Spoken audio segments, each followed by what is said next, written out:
Wales film international தயாரிப்பில் நயன்தாரா முக்கிய கதாபாத்திரத்தில் நடித்திருக்கக்கூடிய மூக்குத்தியம்மன் 2 திரைப்படத்தின் படப்பிடிப்பு சமீபத்தில் முழுமையாக நிறைவடைஞ்சிருச்சு. நகைச்சுவையும் பக்தியும் கலந்த குடும்ப பொழுதுபோக்கு படமாக உருவாகி இருக்கக்கூடிய இந்த படத்தின் ஷூட்டிங் முடிவடைந்ததை கொண்டாடும் விதமாக படக்குழு ஒரு சிறப்பு வீடியோ வெளியிட்டிருக்காங்க. அந்த வீடியோவில் இயக்குனர், நடிகர்கள் மற்றும் தொழில்நுட்ப கலைஞர்கள் தங்கள் அனுபவங்களை பகிர்ந்திருக்கிறாங்க.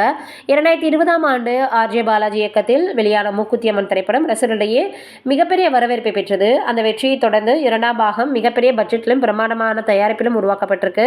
இந்த பாகத்தை இயக்குனர் சுந்தர் சி இயக்கியிருக்கிறாரு. தயாரிப்பாளர் ஐசரி கணேஷ் வேல்ஸ் பிலிம் சார்பில் இந்த படத்தை தயாரிச்சிருக்கிறாரு. நயன்தாராவுடன் சேர்த்து ரெஜினா, கசாண்ட்ரா, குஷ்பு, மீனா, ஊர்வசி, யோகிபாபு, சிங்கம்புலி உள்ளிட்ட பல முன்னணி நடிகர்கள் நடிச்சிருக்காங்க. இந்த படத்தில் இவங்க எல்லாருடைய ரோலும் முக்கியமானதாக கருதப்படுது. இசையமைப்பை ஹிப்ஹாப் தமிழா செஞ்சிருக்கிறாரு. இந்த படத்தினுடைய படப்பிடிப்பு கடந்த மார்ச் மாதம் சென்னையில் பூஜையோடு தொடங்குச்சு. அதைத் தொடர்ந்து முக்கியமான காட்சிகள் பொள்ளாச்சி உள்ளிட்ட பல பகுதிகளில் படமாக்கப்பட்டது. ஆரம்பத்தில் வெளியான பூஜை படங்கள், வீடியோக்கள் நடிகை மீனாவும் இருந்தாங்க. ரசிகர்கள் கவனத்தில் இருந்து இதன் காரணமாக அவர் இந்த படத்தில் முக்கியமான கதாபாத்திரத்தில் நடிப்பாங்கன்னு எதிர்பார்ப்பு உருவாச்சு. இந்த நிலையில் சமீபத்தில் படப்பிடிப்பு நிறைவு ரொம்பவே அந்த சிறப்பு வீடியோ ஒன்றை வெளியிட்டிருந்தாங்க. அதில் நடிகை மீனா இல்லாதது ரசிகர்களுடைய பல கேள்விகளை எழுப்பியிருக்கு.